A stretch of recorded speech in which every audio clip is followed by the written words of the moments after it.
दोस्तों, जब बात शादी से जुड़े नियम कानूनों की आती है तो एक देश है जो सबसे पहले याद आता है, वो है पाकिस्तान। हालांकि पाकिस्तान का विवादों से पुराना और गहरा नाता है, चाहे वो आतंकवाद को लेकर हो या जीवन को लेकर। आतंकवाद को लेकर हम कोई कमेंट नहीं करेंगे क्योंकि आतंकवादी का कोई मजहब नहीं होता, लेकिन इस्लाम से जुड़े कुछ ऐसे नियम और कानूनों के बारे में जरूर आपको बताएंगे जो काफी विवादों में रहे, जिस पर उंगलियां उठती रहीं, लेकिन फिर भी औरतें उनको झेल रही हैं। नमस्कार दोस्तों, आप सभी का बहुत बहुत स्वागत है हमारे YouTube channel let's explore TV पर। दोस्तों, पाकिस्तान के कुछ इलाकों में अब भी बाल विवाह की परंपरा मौजूद है, खासकर ग्रामीण और पारंपरिक समाजों में।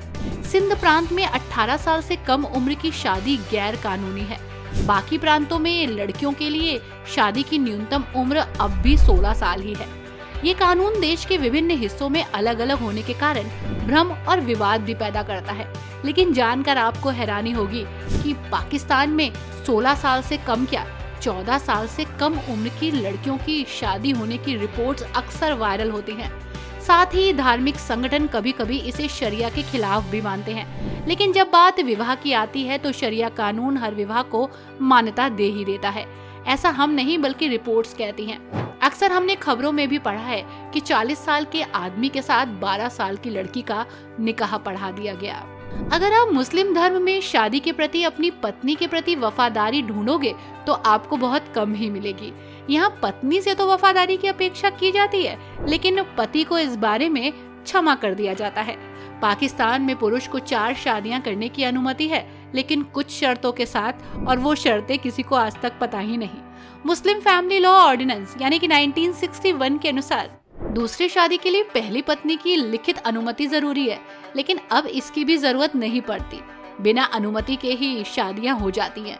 कई पुरुष इस कानून का पालन नहीं करते और बिना अनुमति दूसरी शादी कर लेते हैं। इससे महिलाओं के अधिकारों का उल्लंघन तो होता ही है, परिवार में कलह भी होता है और एक के बाद दूसरी, दूसरी के बाद तीसरी और तीसरी के बाद चौथी शादी मजे से कर ली जाती है। पुरुषों को जरा भी इससे गुरेज नहीं होता। वैसे दोस्तों, कुछ लोग कहते हैं कि पाकिस्तानी शादियों में सबसे अच्छी बात ये होती है कि बिना लड़की के अनुमति के शादी नहीं हो सकती, क्योंकि इस्लाम में लड़की को कबूल है, कबूल है, कबूल है बोलना पड़ता है।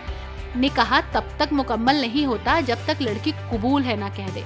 लेकिन कई केसेस में देखा जाता है कि इसमें अभिभावकों का दबाव बहुत होता है। इस्लामी कानून के अनुसार निकाह के लिए लड़की की सहमति कबूल के माध्यम से दी जाती है, लेकिन पाकिस्तान के कई इलाकों में वली यानी कि अभिभावक की मर्जी चलती है। लड़की बालिग हो तो उसकी मर्जी से शादी हो जाती है, पर सामाजिक दबाव में कई बार उसकी मर्जी की अनदेखी भी हो जाती है। लव मैरिज को अब भी समाज में यहाँ बुरा माना जाता है, जिससे करार लव मैरिज करने वालों को घरेलू दुश्मन समझा जाता है और कई बार तो उनकी हत्या तक कर दी जाती है। कानूनी ढील और पारिवारिक दबाव के कारण अक्सर दोषियों को सजा नहीं मिलती, जिससे इसे अपराध माना ही नहीं जाता। शादी की पद्धति में ऐसा लगता है कि इस्लाम में लड़कियों के सारे अधिकार खत्म कर दिए गए, क्योंकि तलाक देते समय पति की मर्जी चलती है। पति जब मन चाहे तब तलाक दे दे, लेकिन पत्नी को पति से अलग होने की इजाजत बहुत लंबे प्रोसेस से मिलती है। पति जब चाहे पत्नी को तलाक तलाक तलाक कह सकता है। उससे भी गंदा नियम तो तब होता है जब उन्हें ये एहसास हो जाए कि उससे गलती हो गई और वो दोबारा उस पत्नी के साथ रहना चाहता है, तब इसकी इजाजत उसे इस्लाम नहीं देता। मर्यादाओं की सारी हदें तब पार हो जाती हैं जब उसे हलाला करना होता है, यानी कि पति अगर अपनी पत्नी से दोबारा शादी करना चाहे तो उसे हलाला से गुजरना होता है, यानी दूसरे पुरुष से शादी करनी होती है, एक रात बितानी होती है, उसे तलाक देना होता है और फिर अपने पहले पति से शादी करनी होती है। और इस गंदे नियम का नाम है हलाला। ये शरिया आधारित नियम है, लेकिन इसका गलत इस्तेमाल भी होता है। कुछ जगहों पर इसे व्यवस्थित रूप से पैसे लेकर किया जाता है, जो कि महिलाओं के शोषण जैसा है। कई मामलों में महिला की इच्छा के बिना जबरन हलाला होता है। अल्पसंख्यक हिंदू और ईसाई लड़कियों के जबरन धर्म परिवर्तन और मुस्लिम लड़कों से शादी के कई मामले सामने आए। हालांकि ये अवैध है, लेकिन कमजोर कानून प्रवर्तन और सामाजिक दबाव के चलते दोषियों को अक्सर सजा नहीं मिलती। अल्पसंख्यक समुदाय इसे धार्मिक उत्पीड़न मानते हैं और अंतर्राष्ट्रीय स्तर पर भी ये पाकिस्तान की छवि को नुकसान पहुंचाता है। लेकिन कहीं ना कहीं इसमें हाथ पाकिस्तानियों का ही होता है। यहाँ पर लोगों का ये मानना है कि उनकी कोशिश यही रहती है कि वो दूसरे धर्म से अपने धर्म में लोगों को ला सकें और यहाँ पर अपने धर्म की संख्या को बढ़ा सके। वैसे दोस्तों, सबसे ज्यादा पीड़ा तो तब होती है जब ये पता चलता है कि इस्लाम में महिलाओं का कोई अस्तित्व ही नहीं है।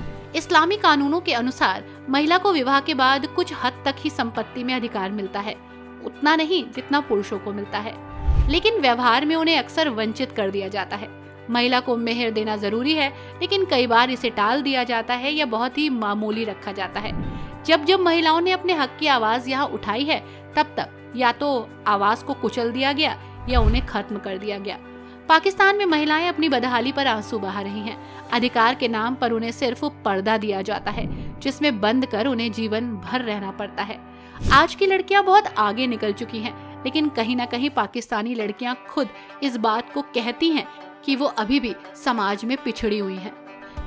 बिना शौहर के घर से बाहर निकलना उनके लिए जुर्म है, और अगर किसी गैर मर्द से उन्होंने बात कर ली तो हाय तौबा हो जाती है। इस्लाम में व्यक्तिगत इच्छाएं भी दोस्तों मायने नहीं रखती। इसी के साथ पाकिस्तान से इंडिया में आके रह रही सीमा हैदर ने पाकिस्तान के बहुत सारे राज खोले जब वो इंडिया में आई थी। खासकर वहाँ की महिलाओं की स्थिति उन्होंने साफ तौर पर बताई थी कि किस प्रकार वहाँ महिलाओं के साथ व्यवहार होता है, जिसे सुनकर वाकई लोगों की रूह कांप उठी थी।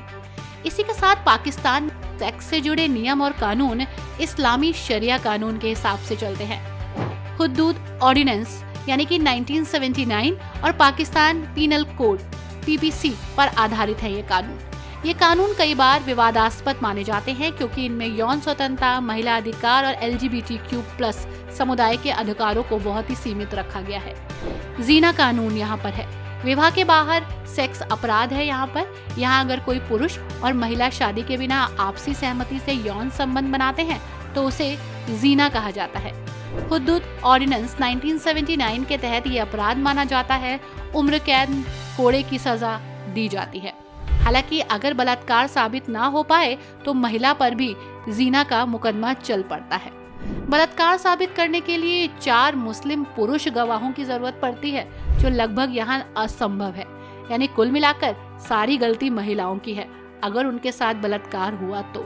यहाँ बलात्कार पीड़िता को ही अपराधी मान लिया जाता है अगर वो सबूत ना दे पाए तो वहीं दूसरी तरफ एक बात सुनकर तो आपको हंसी आ जाएगी।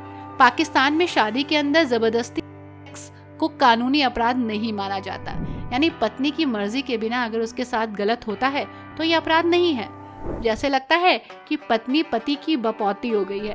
पत्नी के साथ सब कुछ करना पति का कानूनी हक है। पत्नी से यौन संबंध बनाने का उसे पूरा हक है, चाहे पत्नी की मर्जी हो या ना हो। इससे महिलाएं घरेलू शोषण और हिंसा का शिकार होती हैं। पाकिस्तान पीनल कोड की धारा 377 के तहत समलैंगिक संबंधों को यहाँ अपराध माना गया है। 10 साल तक की जेल, जुर्माना और उम्र कैद है। वैसे दोस्तों, LGBTQ+ लोग समाज और कानून दोनों से दबाव फील करते हैं। सार्वजनिक रूप से वो अपनी पहचान नहीं बताते। सेक्स के लिए पैसे लेना देना या दलाली करना भी यहाँ अपराध है। साथ ही वैश्यालय अवैध है यहाँ पर, जिसकी सजा जेल या जुर्माना है। लेकिन एक नियम है जिससे आप ये सब कुछ कर सकते हैं, वो है अस्थायी शादी। यानी कि अस्थायी शादी करके आप घर के बाहर वो सब कुछ कर सकते हैं जो घर के अंदर अलाउ नहीं होता। यानी ऐसी शादी जिसके बारे में किसी को पता ही नहीं होता और सब काम अपने आप ही हो जाता है। इस्लाम आपको इस शादी की इजाजत देता है और अपने सारे शौक मौज आप इसी से पूरे कर लेते हैं। सुनकर आपको हैरानी होगी दोस्तों, अगर किसी महिला ने परिवार की इज्जत को नुकसान पहुंचाया यहाँ पर, जैसे प्रेम विवाह किया, भागकर शादी की या फिर कुछ और जुर्म किया, तो उसे मार देना इज्जत की रक्षा मानी जाती है। अब ये अपराध तो है, लेकिन इसमें माफीनामा की सुविधा है। यानी आरोपी बच जाता है, बस उसे एक लेटर देना पड़ता है कि उससे गलती हो गई। दूसरा आदमी जान से जाए तो जाए, उसे माफी मिल जाती है। वैसे पाकिस्तान के सेक्स से जुड़े कानून रूढ़िवादी धार्मिक सोच को दिखाते हैं। LGBTQ+ अल्पसंख्यक और महिलाओं के प्रति अत्याचार दिखाते हैं। कई कानून पीड़ित के बजाय अपराधी को बचाते हैं, जैसे जीना कानून या वैवाहिक बलात्कार की स्थिति। यानी पाकिस्तान के सारे अधिकार पुरुषों के पास हैं, महिलाओं के पास नहीं। आई होप दोस्तों आपको ये वीडियो और वीडियो में दी गई इन्फॉर्मेशन पसंद आई होगी। हमारा विरोध पाकिस्तान या इस्लाम के खिलाफ नहीं है, हम बस उनकी कमियों को आपको दिखा रहे हैं।